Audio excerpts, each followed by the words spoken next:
Welcome back to Josh's Call, and today we are going to be grading the Jacksonville Jaguars 2025 NFL Draft. It's good to mention that we would have been doing the Browns today, but because the Jags wanted to be aggressive, thanks to James Gladstone, we are doing the Jags today. We have the Browns on Friday. James Gladstone, I feel like, sets the tone here with this trade because it was a very aggressive trade. They went from pick 5 all the way to pick 2. So now we're going to get into who they drafted. Pick 2, who they ultimately traded up for, ended up being Travis Hunter, the wide receiver / corner out of Colorado. This is an A-plus pick, in my opinion. The only thing is I wish he would play one way, but as we all know, he's probably not going to do that. There's people saying he's going to play mainly offense, but get defensive packages mixed in for him over time. I mean, I'm fine with not rushing him in there, but I would keep it like that. Keep him mainly offense or defense and mix in packages with them. Because otherwise, health is going to be a concern. In round 3, pick 88, they get Caleb Ransaw, a corner out of Tulane. This guy really came on during the Senior Bowl. I feel like this guy is very versatile. Jags need a versatile piece in that secondary. He probably has a chance to start next year. He had an end zone interception in the Senior Bowl, which really showed his playmaking ability. He's good instinctively finding a ball. I think this pick is a B plus. And then the next pick at pick 89, a pick right after they got Caleb Ransaw, they got Wyatt Millum, an offensive lineman out of West Virginia. Millum is a former offensive tackle. He is expected to transition to guard, which Jags kind of need guard, so it fits kind of their needs there. This is a B plus pick to me. They get a guy to kind of pass protect at the guard position for Trevor Lawrence.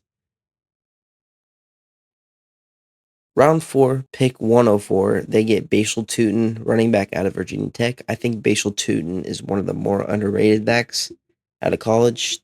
B grade pick for me. Tootin is more of a blend of power and agility. He's going to be a little bit of both. He had a productive college career that included over 1,000 rushing yards in 2023.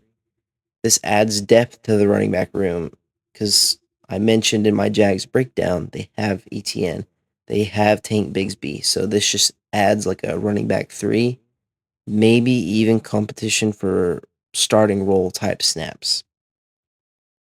Then our next round 4 pick, they get Jack Kaiser out of Notre Dame. It's a linebacker. This is a B pick. Very good football IQ. He's not overly athletic.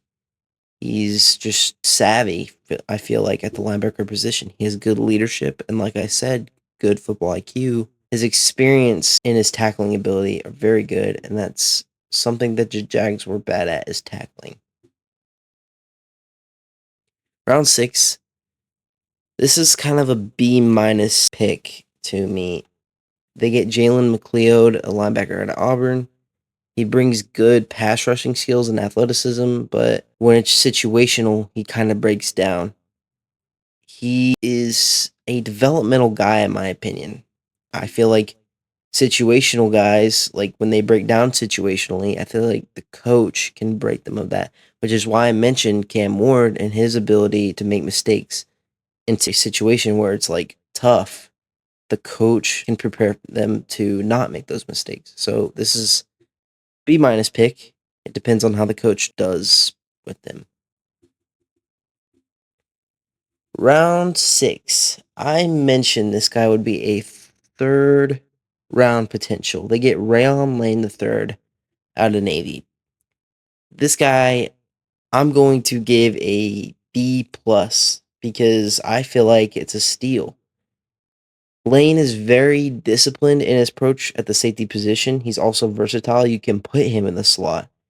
And it kind of aligns with what the Jags need. They need a guy that can play safety, slot, maybe even a little bit outside, depending on how athletic he shows he is.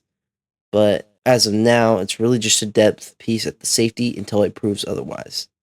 So I give it a B plus, but it can be beyond or way below that grade. Then just round 7, they got Jonah Monheim out of USC. It's a center. I give him a B minus. Monheim's kind of a rotational guy along the line. He's played pretty much everywhere. He can compete for a backup role, and for a round 7 guy, that's good. Then LeQuint Allen out of Syracuse. This is a good running back. He is a dual threat kind of guy, so not like Bashal Tootin, but he can catch the pass, he can block, he can do all these things for you. Adding another running back to me is a little questionable because you already have TN and Tank Bigsby and then Bashal Tootin that you drafted earlier in the draft. So I give this a B. He's dual threat. He does have good resilience, and that showed in college. He had a good attitude. So hopefully that can blossom into something. Maybe he competes with Bashal Tootin for that third running back spot. Maybe even number 2, depending on what they do with ETN and Bigsby. But overall, I gotta give this Jags grade probably an A. They addressed some key areas. They got third running back in case something happens to those top 2 guys, whether they trade him, they get hurt, something like that. They got one of those guys. Corner, they needed corner bad. I feel like that was a top need for the Jags going into this draft. They acquired Travis Hunter. Gonna get him packages, wherever that's offense, defense. But yeah, that's an A grade draft from me. If you guys like this video, please leave a like and subscribe. Also comment to give me suggestions. Thank you, and bye-bye.